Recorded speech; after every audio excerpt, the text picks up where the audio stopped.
have an interesting dilemma.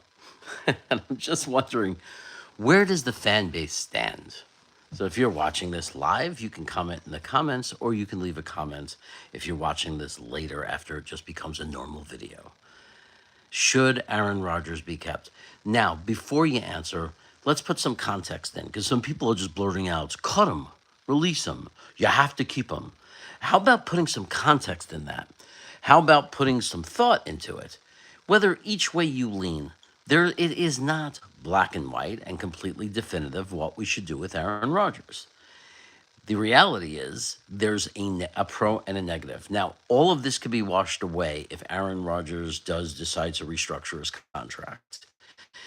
If Aaron Rodgers restructures his contract in a way that we don't have to take a hit in 2026, and we pay him a whole ton of money in 2025, that changes things completely, because then Aaron Rodgers coming back, revitalizes the argument that we're using the best possible quarterback that we possibly can for next year, and it doesn't hurt us in 2026. That's the key. The key is whatever GM and coach comes in, you don't want them handcuffed to lots of money being tied up in salary cap and dead money. Horrible way to ask a GM to start and to build a team. Because then after 3 years, if it's not turned around, we're going to have fans saying, next GM, next. And nobody's going to want to consider the fact that they're taking over like a bad situation. So we're just asking for, some realistic future set for the GM. So the reason I asked in the comments, in the title, should Aaron Rodgers be kept, is because this is no longer us luring the star to want to be here. This is the star trying to keep a job in the NFL, right? I mean, any other job that's out there would be a bridge type situation, right? If the Raiders are really going to solve their problem bringing in Aaron Rodgers for 1 year, like they're going to be 2-15. What is he going to make them? He's going to turn their ship around. Whereas we actually have a roster, and with good coaching, with Aaron Rodgers, actually have some serious realistic chance to scrape off 9 or 10 wins. And here's my argument. This is obviously the argument for bringing Aaron Rodgers back and finding a way to retain him. We went 7-10 the 2 years before, the 2 seasons before this, with a decimated offensive line, with horrible quarterback play and everything. And the difference between this year, the reason we've dropped now and we'll only win 3 games or 4 games, maybe 5, knowing us. The reason we'll win only 4 or 5 games is because the defense changed, right? Now we have this, our offense improved, but the defense is so bad now. The strength of the team became bad because for whatever reason, JD decided the defensive line wasn't important anymore. Like suddenly this 8 defensive rotative system could get by on 3 to 4 players. And the Reddick disaster and JJ getting hurt didn't hurt, but the internal part, the interior of the defensive line was horrendously mismanaged. Because if we would have kept JFM, he could have been moved into the middle, into the interior. Jefferson should have been retained. Not to mention the other guy. So there was tons of things that we didn't do for God knows why, God knows what reasons. And the defense collapsed on us, and we saw the results. But we have an entire offseason to patch some of those holes. Okay? You could find role play safeties, right? Like it's not like we've had great safety play in the past 4 years anyway, and we've managed to have good defenses. We have a core of some quality players on our defense. If we add the right players, not big expensive free agents, but the right players, we could be average. We don't have to be this disaster. Okay? So if we're not a disaster and Aaron Rodgers comes back, and the offensive line is the key here, because you're talking about 4/5 of an offensive line, possibly the full offensive line if Morgan Moses is re-signed, playing together, continuity for another year. And then don't underestimate the impact of a real coach that will end the chaos. Not me, not my chaos, but the chaos in the locker room. You have to understand, firing Saleh was a disastrous decision, right? Because it made no sense because they didn't have a plan. So coming in with a real coach, with a real plan, we could we I'm not saying that we're no longer, oh, the ceiling is the Super Bowl, but we could definitely sneak into the playoffs because we could be better than those 7 and 9 teams from the past 2 years before us. We could be better than that team with Aaron Rodgers, a good offensive line, Garrett Wilson, Brees Hall, et cetera, et cetera. We could be a better team with a great coach. Even this year, we would have our 7 wins if we had a field goal kicker.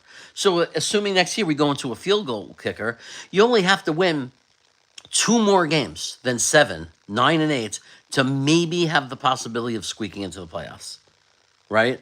So it's all I'm saying is it's not impossible. So, and look, I had this argument too. What's the point of the playoffs if you don't really have a realistic chance for the Super Bowl? All that experience, culture, the right direction.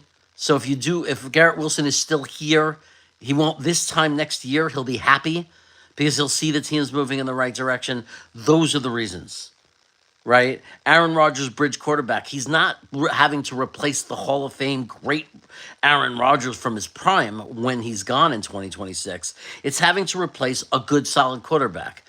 I know that's hard, but whether it's through the draft or whether it's whoever shakes free of a team, however it's done, replacing the level that he's at right now is not impossible. The Pittsburgh Steelers just did it, right? Russell Wilson is about the same quality right now as Aaron Rodgers. Maybe I'm going to get shot for saying that, but it's kind of true. I mean, they're both not very consistent. They both have but still have something left in the tank where they have good games, good quarters, good halves. I mean, they're somewhere in the same category, the same tier, I think. I mean, I got to look at the numbers. It's hard to look at the numbers because you have to break it down per game because Russell Wilson hasn't played as much. But I'm just trying to give an example of there are bridge quarterbacks out there that can come in. Now, some people are saying Sam Darnold. I don't think we have the finances and the money, and I just don't. I mean, JD's gone. Like the people that let him go are gone. It's a new regime, new GM. It's happened. Players have come back to their home team. It's just hard to imagine salary cap wise. I can't hate it when the other content providers or people say that it's so astronomically ridiculous and out of the question. Nothing is ridiculous and out of the question. Okay, people have returned after bad partings to their original team. It's happened. There's no such thing as it can't happen. But the reality is, if Minnesota goes deep into the playoffs, Minnesota is going to keep Sam Darnold. And then an interesting thought pops up. If they keep Sam Darnold and sign him to a 4-year deal, will they trade J.J. McCarthy? And maybe that's our shot at a franchise quarterback. Some of you might not believe in him. I do. I think J.J. McCarthy is going to be a franchise quarterback. That's my personal belief. If you don't believe it, fine. We disagree. I'm going to get at least one person that attacks me and is violent towards me because we have some very emotionally disturbed people in this world that violently attack people they disagree with over a freaking game. But most of you show love, so thank you. Just to acknowledge a couple of you in the chat that Peely Stick, oi, oi, I don't know what that means. Todd wants to run it back because he doesn't see a better option. Cool with me, yeah. I mean, I guess that's what I'm talking about, right? I mean, what's the better option? If they kept Darnold and you traded for J.J. McCarthy, that would be something else, man. And if A-Rod renegotiated, so it wasn't that bad, I mean, maybe that's a good thing. Mentor for the young player who's kind of like a rookie because he got hurt and missed this whole season. That wouldn't be a bad scenario. But, we have to worry. We can't worry. We could protect 2026. We shouldn't do irresponsible things this offseason that screws 2026, right? That screws our future. We shouldn't be New Orleans. We shouldn't come out this offseason and try to sign the world and build a Super Bowl team. That would be very bad. Very, very bad, because maybe that would make us a playoff team, but not at the cost of the future. Do it with A-Rod and a renegotiated contract. Do it with role players and the talent you already have. Change the culture of the locker room with a great coach. Try to sneak into the playoffs and get some playoff experience. And then in 26, with a clean slate, build it intelligently, build it responsibly, and start over in the retooling. Who are we keeping? Who are we re-signing? Are we extending? Are we keeping AVT? right? Did he stay healthy? Like, get the answer to those questions, figure out the future. I don't know why I'm giving my opinion. This is supposed to be asking you what you want to do. So that's not my opinion. That's just one route we can go. Okay. Here's another route we can go. Another route we can go is A-Rod's gone. Eat the cap. Eat it, eat it, eat it. Say, hey, we don't want the culture destroyed. We don't want any remnants of what we were. We want you completely out of here. We want to start fresh. We don't care if it's not a very good quarterback. We don't care if it's not as good a quarterback. We're moving forward. We're going to take our lumps with it, and we're going to move forward, and we're going to clean the slate for 26, and we're going to find some solution for 2025. That's seeming less and less palatable to me. But maybe if you make an argument of why that's the better way to go, that's fine. I'm not biting anybody's head off for having that different opinion. Maybe it makes sense to refresh. Maybe it makes sense to let him go, get him out of the, if you really want to change the culture. A lot of that's going to depend on the coach you hire and the conversation that coach has with Aaron Rodgers. That coach should probably have that conversation before they're hired. Like, before I'm hired, I want to talk to Aaron Rodgers and say, hey, if I keep you, are you going to play my system? And it would make sense to run a West Coast offense, right? At least for another year. It'd be ludicrous to change it, right? You can make adjustments, but when I say run my offense, I mean we might not let you audible every play. You might have to run the offense. Like, we need to increase our running plays, maybe, the coach might say this, by 15%. We want 15% more running plays. And that's the way it's going to be. And see what A-Rod says and see if he goes along or if he agrees with that. And let that coach make that decision. So I think that you have to allow if you get a rookie coach that's not heavily pursued, you don't have to do shit, right? I think it's a bad move. I think to have a coach come in powerless, we've seen the disaster of that. We've seen that not work. But if you did that, then it wouldn't matter. But if you have a guy like Flores, Vrabel, Ben Johnson, right? Even though he's a rookie, but heavily conveyed by other teams, heavily coveted by other teams, you have to offer them the opportunity to talk to Aaron Rodgers. You have to allow them to be part of that decision. Otherwise, they're going to go somewhere else. I know a lot of people are saying, somebody asked, and I didn't get to answer it, why would someone come here over Chicago? I'll tell you why. Because if you think like I do, I wouldn't go to Chicago because they're stuck with Caleb Williams, right? So if you're a coach that believes you can make Caleb Williams a great quarterback and he's the future, yes, that's very attractive and you're going to go there. If you're someone like me that didn't believe in Caleb Williams and had him ranked 6th as a second-round pick, third-round pick in the draft, and now that's looking like it's the reality and the truth in the way he's playing, then you're a coach that wants no part of Caleb Williams. Then there's, maybe I'm wrong, and maybe he is super talented, and maybe he just needs the right coach, and he could develop into a good quarterback, but then you got to deal with him, the person, and the character, and he seems to be a problem. So it just depends on the coach. Do you want Caleb? But you could say the same thing about Aaron Rodgers. Do you want Aaron Rodgers as your guy? Like, these are the decisions that must be made. I believe that you need to give the coach the choice. The difference between us and Chicago is there is no choice.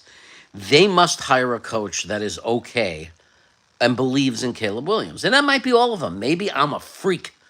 Maybe I'm the only person in this country that doesn't believe Caleb Williams is going to pan out or evolve into a good quarterback. I'm not saying I believe he can't or no. I just don't think he's as special as the draft pick that was used on him. So, anybody can end up being a good quarterback or, fit a system really well. Maybe he has an okay career.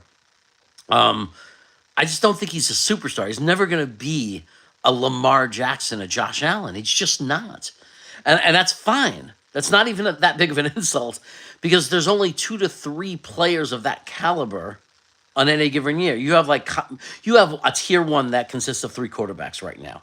And you could argue all you want. In my mind, in my opinion, no one touches the top 3, right? Josh Allen, Patrick Mahomes, Lamar Jackson. On their own, on top of this tier. Then the second tier, you can say all the good quarterbacks, the guys who are playing well, fine.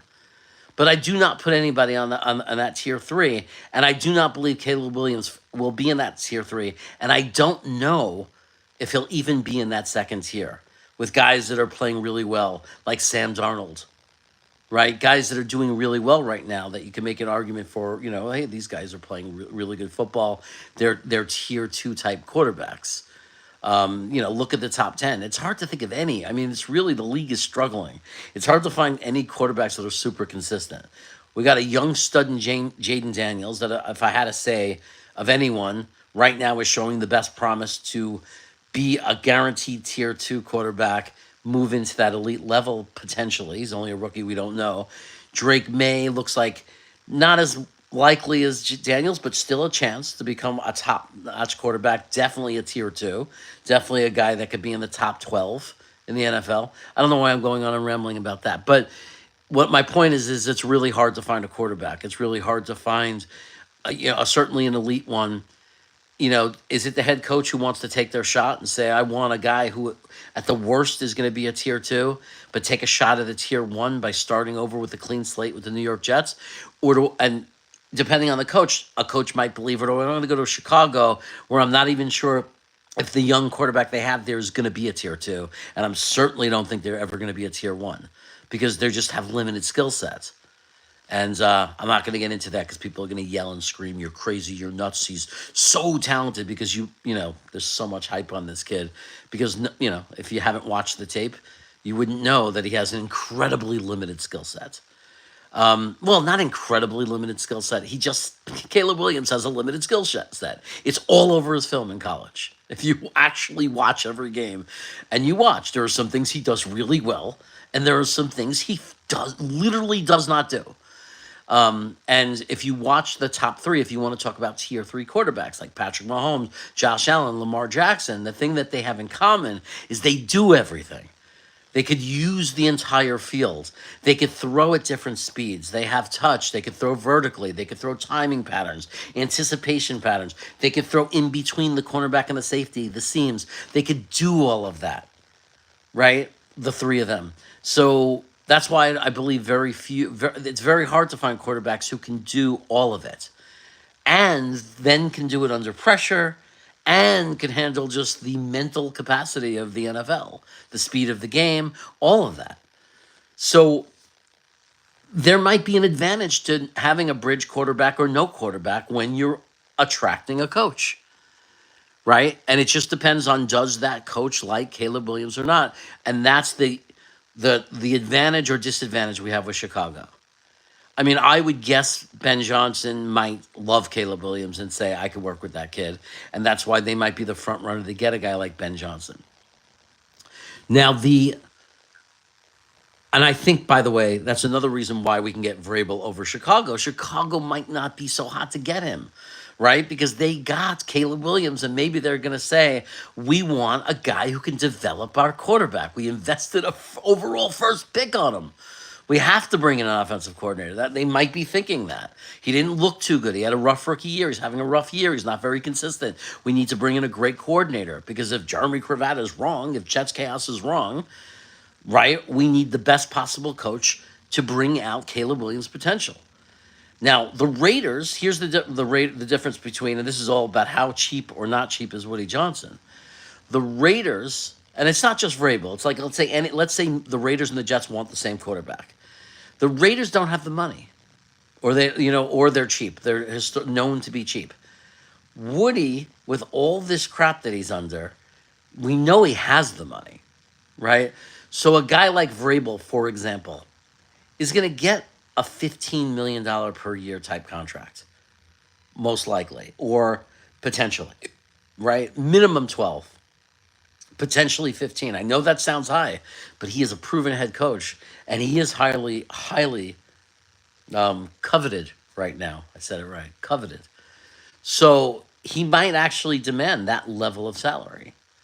But he's going to probably want to have a conversation with Aaron Rodgers.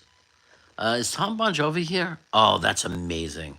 Bro, Tom Bon Jovi gets off the big horse, comes riding in with this cowboy hat and says, "What's up, Jets Chaos?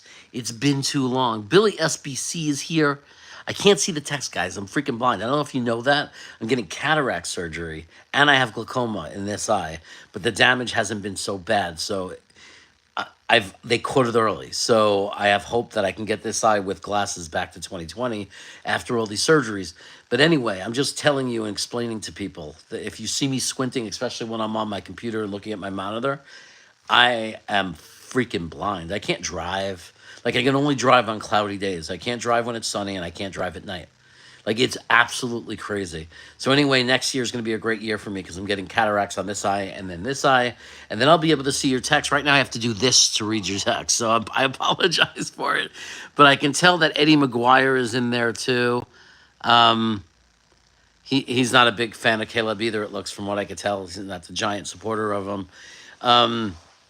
Maybe I'll do a special on why Caleb isn't panning out with Tony the GM, and we'll give our philosophy of what we saw in his college film and now what we're seeing in the NFL that's very similar, and why we don't think he's going to evolve into a great quarterback in the NFL. And we'll give our explanation.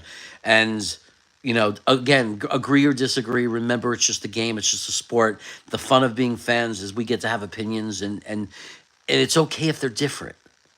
And the only thing I ask is back up what you say. Like, don't listen to hype. Don't listen to crap.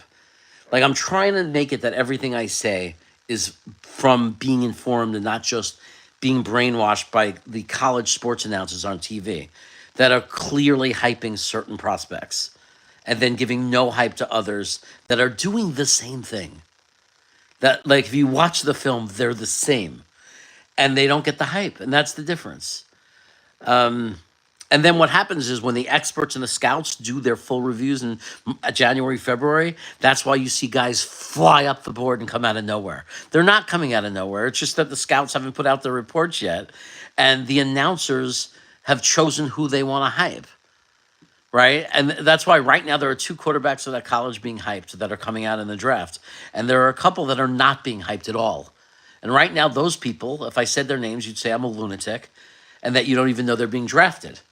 But there's a chance they'll be first-round picks by the time it's all over, because the real people start to come in, the scouts, the real organizations that can't just listen to hype. Some do, and they're usually crappy organizations, but the real organizations come in, and they start really looking at quarterbacks. And that's when you start to see guys just fly up the board out of nowhere, because they realize, oh, this guy has the same skill set. He just plays for a crappy college team, instead of being surrounded by talent playing inferior competition. But if you look at the skill set and you actually look at the film, he's doing the same things those other 2 guys that got tons of hype are doing. I want to publicly say, while I have your attention and we're listening to this, I do still want everybody's opinion on what route should we go. Should we keep A-Rod or not? But I also want to say, and it's just based on, I've learned a lot. I've had the benefit of interacting with people, and I've created and have a new system, along with Tony the GM, of a way of evaluating quarterbacks that I'm hoping to prove is effective. And that doesn't mean being 100% correct. It means being more right than 50%, or being better than what's out there. And to give you an example, even if Bo Nix turns out to be a great quarterback and we were wrong and our system was wrong about it, which I don't believe is the case. I think he's a system quarterback that's going to have a very limited career. But even if I'm wrong about Bo Nix, people want to throw that in my face. But what they're forgetting is I rank Jaden Daniels with Tony the GM number 1. I rank JJ and Drake May as number 2. Okay? And number 4 was Penix. And we're going to see how he does. And Caleb Williams wasn't even in our top 4. Okay? So even if we're wrong about Bo Nix, if the way things are pans out, if we're right about 4, if we're wrong about Nix, right about Caleb Williams not being a bust or not being that good, and we're right about the 3 quarterbacks that we loved, that's better than anyone out there. No one predicted that. So I want to say, even if we're going to be wrong about some things. There's no way we're going to be 100% correct. Tony, the GM, is living in fantasy world, and he hates it when I say that. Hates it. Don't say that. Be strong. We're not going to be 100% right, right? I wish we were. If our system is 100% right, then eventually someone's going to see it, and we're going to be hired by an NFL organization, hopefully the Jets, if we're 100% right, because no one out there in the world is 100% right when it comes to quarterback. We see it. We see that more than half the quarterbacks drafted in the first round are busts. So the professionals are not even right. But how right do we have to be? My system and my prediction of quarterbacks year after year, how accurate do I have to be officially better than the experts and the people that we currently use to give us information? That's the question. So even if you want to mark me and say he's wrong about Bo Nix, were we wrong about Caleb? Were we wrong about Jaden Daniels being the best quarterback to draft out of that draft last year? That still might not be 100% proven, but were we wrong? Were we wrong? So all that being said, according to the system and my knowledge now, we definitely were at fault, and we definitely the reason Sam Darnold did not succeed for the New York Jets. It was us. Now look, I am not. That is not, and I agree with Green Bean. We let Sam Darnold go 5 years ago or 4 years ago. It's ancient history. The Carolina Panthers let him go more recently. We did. The 49ers let him get away, right? So this is not sour grapes. This is no longer a kicking cans and yelling about what could have been. Okay? We're not the only team that gave up on Sam Darnold. But according to my system, when we look at Sam Darnold and his college film and his NFL film, my system says he was the guy because he makes every throw on the field.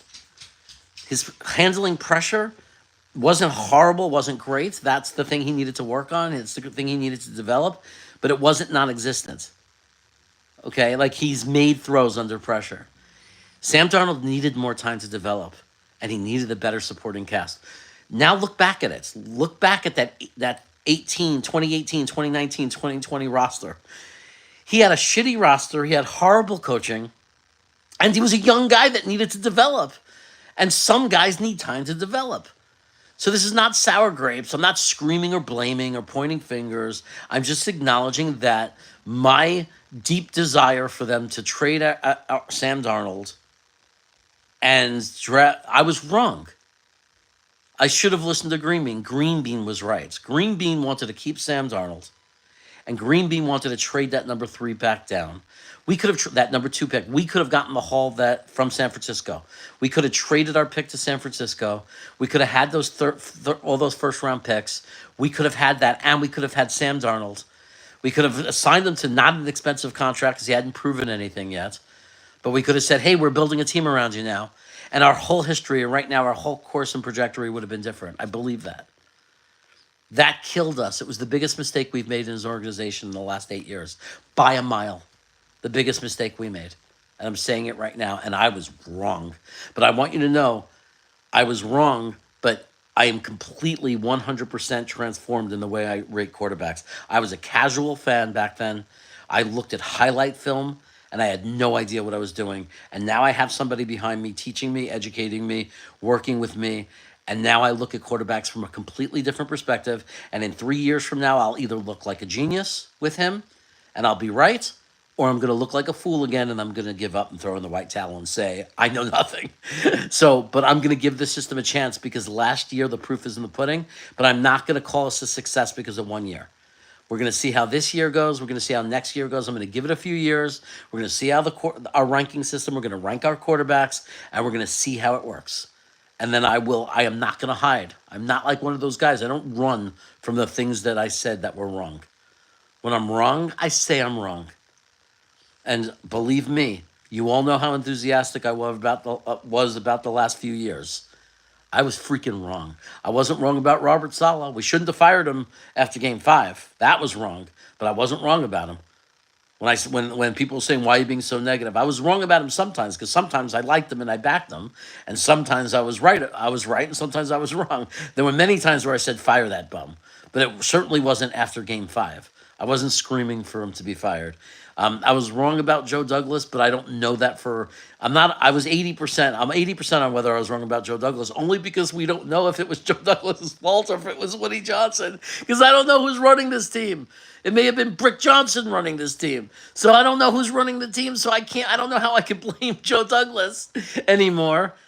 If it's true that it was Brick Johnson, and also it's hard to be against what Joe Douglas did because most of his moves I thought were good.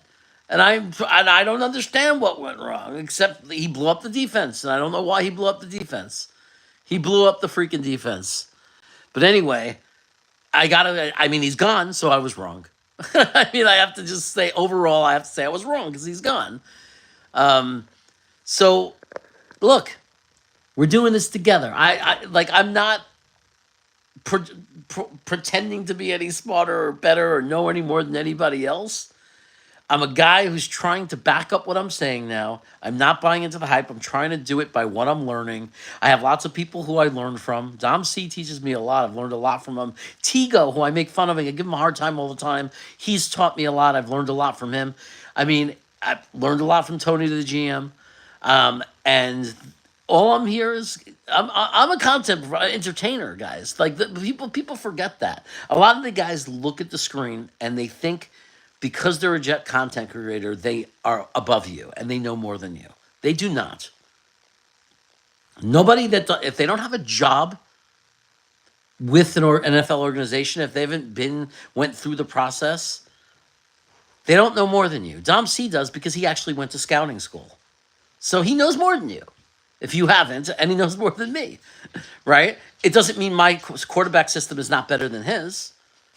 But man, like he knows every other player, offensive line, defensive line, safety, line. Like he understands that more than I ever will. But the point is, what I'm saying is, I'm here as an entertainer. I'm here for you to hang out and be entertained more than anything else. It's more about entertainment, hanging out, and having fun, right?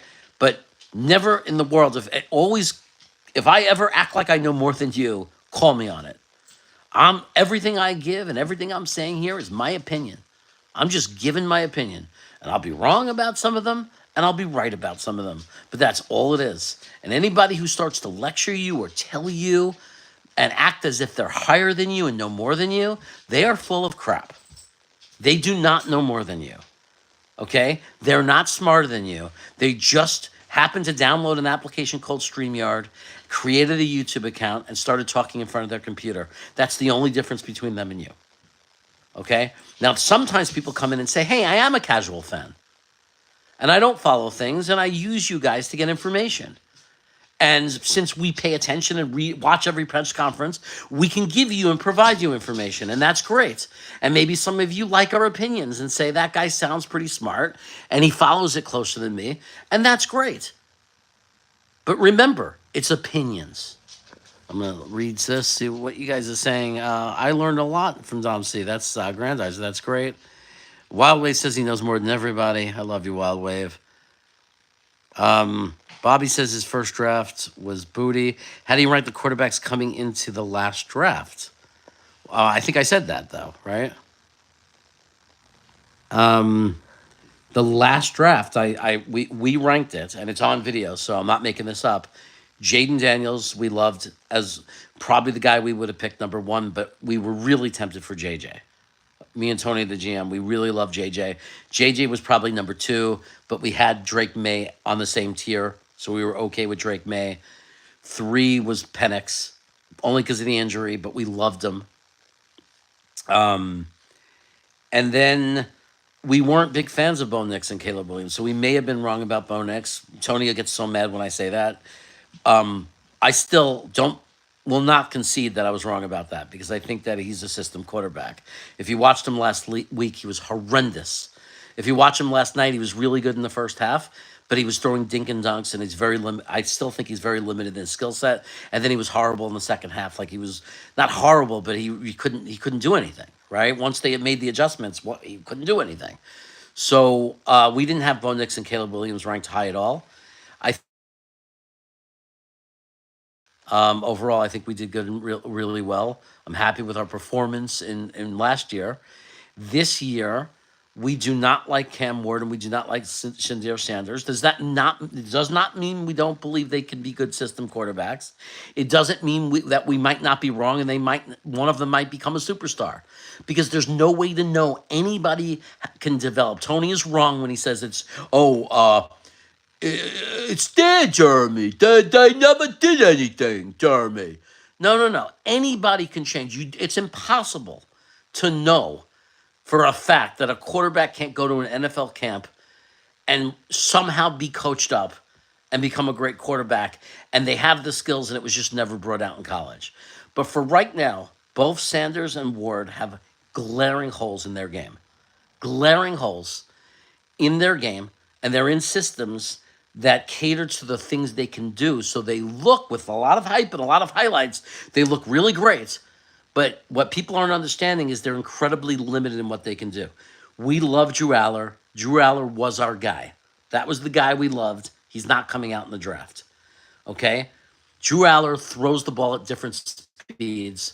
Shandir Sanders does not. Shandir Sanders is like Zach Wilson. He throws the ball at one speed. That's what we watch it all the time. That's not an opinion. That's just watching film. Like, you could find maybe 3 or 4 throws from this guy where he's throwing at a different speed. So, in other words, he has no ability to adjust his throwing speed based on where the receiver is and what speed the ball needs to be thrown. Shandir Sanders can do one thing. He could plant his feet. He practiced. He worked hard. He's a hard worker. I give him credit. He worked his tail off to do this. When he's uninterrupted and can throw from his base, he has great fundamentals in the sense that he was trained perfectly to throw the football very well when he can throw on base. But he throws it at one speed. He steps through, he does everything right, but he fires the ball. And sometimes that's perfect. And they developed an offense where they put the receivers, they go out on these little flats, and they're perfect for the way he can throw the ball. Right? But find how many plays you could find of Sanders throwing a touch vertical pass. See how many you could find. See how many passes of him you could find him throwing in the seams. I looked at 15 plays where he was throwing off base. That means has to throw on the run, or he had to throw off balance, or there was space, like he didn't have the space, right?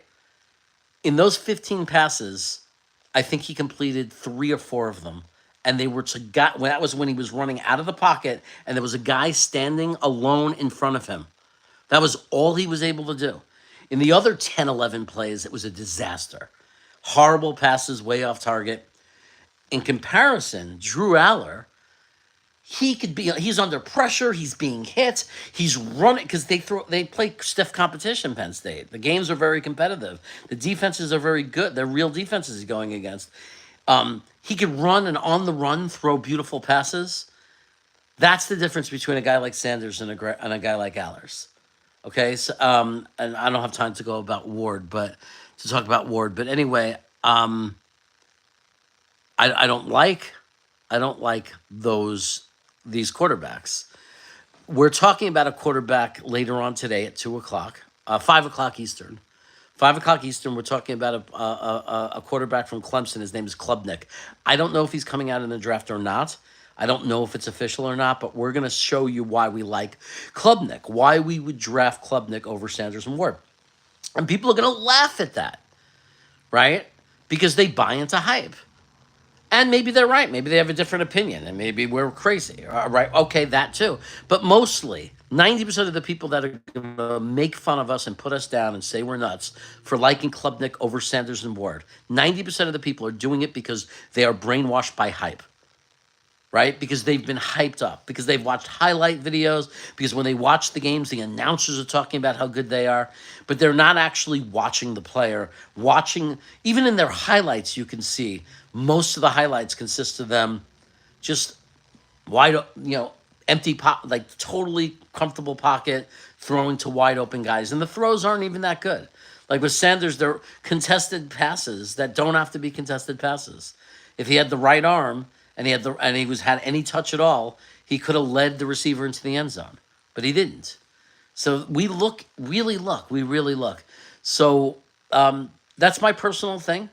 People said we were crazy with when we had Caleb Williams behind four different quarterbacks, and we're looking brilliant now. And when Ward and Caleb Williams look like Caleb Williams does this year, or looks like, again, Ward or Williams might they one of them, Sanders or Ward, might come out and look like Bo Nix, and you're going to say we're wrong, because they find a coach that has a system that's perfect for them, and I'm prepared for that. So, but right now we're looking at Klubnik, and then we have a secret guy we're going to talk about the week after that. A guy that we could probably get in the fourth round, third, fourth round, but we like him better than Sanders and Ward. And by the time the draft comes, he might even be a first round pick, because plenty of guys come flying up the board. We were talking about Drew Allard 2 months ago, or 6, 7 weeks ago, and everybody said we were nuts. And the same people that were making fun of us are now talking about, oh, too bad he's not coming out, Drew Allard, right? Because they needed the hype, right? When it was like, and I know it, I'm a nobody. I'm Tony, it's the GM. You don't know who we are, so why would you believe us? So I know why people are laughing at us. I know why people are going to laugh at us about Klubnik. But if the hype gets behind them, then all of a sudden everybody's going to love them, and suddenly we're not crazy anymore. So remember it now. If you're here listening to this, if you see this later, if in 3 months from now, if Klubnik, this guy from Clemson, is suddenly a quarterback people are projecting as a first round pick, remember it now. That we're saying it now when no one is talking about him. The truth is, he's probably going back to college. I think that's what I heard. But look, if I'm wrong, I'll say I'm wrong. What is that from? Can anybody name the movie that's from? When I'm wrong, I say I'm wrong. What movie is that from? Wild Wave says, I know more than everybody. Okay, I got to move up. Billy is still talking. He's talking about Walter Football. I don't listen to Walter Football too much. I think they listen to the hype. Microfox is here. I know, Ben. You knew Bo Nix was a sleeper. Well, I don't agree that Bo Nix is good. A name like Klubnik is easy to make fun of. Yeah, it's easy. I don't believe that Bo Nix is good. Like I'm in 3 years from now, Bo Nix will be a backup quarterback. That's my opinion. I think that right now they're still hyping this guy up for no reason. Like if you actually watch the games, he's not good. I mean, he's limited in a very, very limited system. And San Diego exposed him yesterday. He looked great in the first half. They made the adjustments, and then he was completely neutralized. If you look at him the week before that, his interceptions were disgusting. He cannot throw downfield vertically. He cannot do it. He can't do it under pressure. He can't do it when the guy is covered well. He can only do it when a guy is wide open, and usually that's down the middle of the field. If you watch Bo Nix in college, it was the same thing. He had no pressure on him, and he was throwing to wide open receivers. You don't see any of that this year with Denver. So few deep passes. How many deep passes does he have? How many seam passes does he have?